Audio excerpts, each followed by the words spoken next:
Okay बेटा, आज के रिवीजन बच्चों, आज के रिवीजन लेक्चर में मैं आपका वेलकम कर रहा हूँ। आपको पता है कि आज मैंने आपको क्या करवाया, कार्बन डाइऑक्साइड का ट्रांसपोर्ट मैंने अच्छे से समझाया। मैंने आपको ये बताया था कि जो ऑक्सीजन का ट्रांसपोर्ट होता है 97% जो ऑक्सीजन होती है वो तो हीमोग्लोबिन के थ्रू ट्रांसपोर्ट हो जाती है, ठीक है, और 3% हो जाती है प्लाज्मा के थ्रू। अब कार्बन डाइऑक्साइड का ट्रांसपोर्ट कैसे होगा? तो कार्बन डाइऑक्साइड में 25 से 20% जो है वो ट्रांसपोर्ट होती है जी हीमोग्लोबिन के थ्रू, जिसको कार्बामिनो हीमोग्लोबिन भी बोलते हैं। और जो बची हुई 70 to 75% कार्बन डाइऑक्साइड है वो हमारे ब्लड में वाटर से कंबाइन करती है with the help of enzyme, और उस एंजाइम का नाम है जी हमारा कार्बोनिक एनहाइड्रेज। कार्बोनिक एनहाइड्रेज जो एंजाइम है वो हमारी कार्बन डाइऑक्साइड और वाटर को किस में कन्वर्ट कर देता है?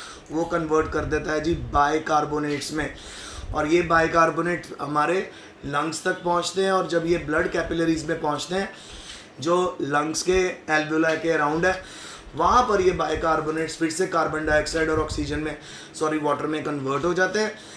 और जब ये कार्बन डाइऑक्साइड में कन्वर्ट होता है वापस बाइकार्बोनेट, तब ये 70 और 75% कार्बन डाइऑक्साइड हमारे एल्वेओलाई के थ्रू हमारे लंग्स में से बाहर आ जाती है with the help of expiration.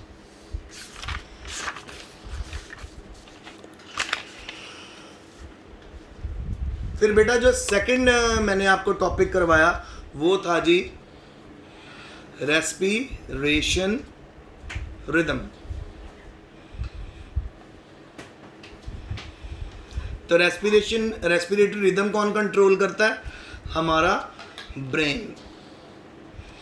और हमारे ब्रेन में कौन कौन सा सेंटर है? पहला सेंटर है जी मेडुला, सेकंड सेंटर है बेटा हमारा पॉन्स वेरोलाई, और तीसरा सेंटर है हमारा बेटा कीमो रिसेप्टर्स।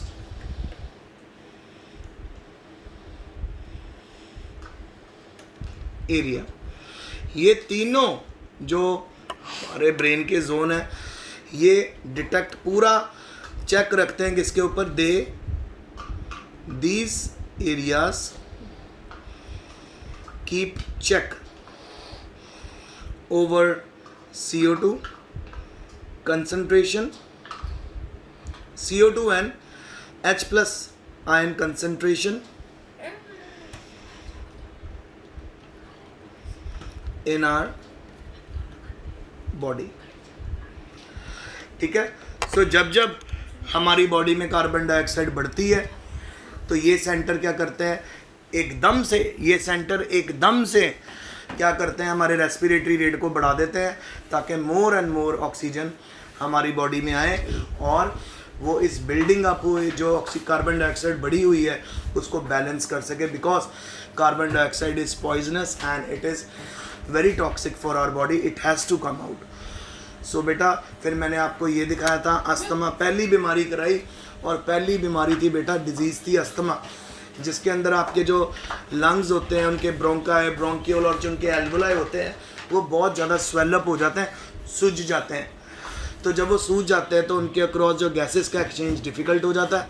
अलग अलग तरह के एलर्जन होते हैं, कभी कभी पोलन ग्रेन भी हो सकते हैं एलर्जन, पोल्यूशन भी हो सकता है एलर्जन, और कभी तो बेटा कोई पर्टिकुलर परफ्यूम की स्मेल भी एलर्जन का काम करती है।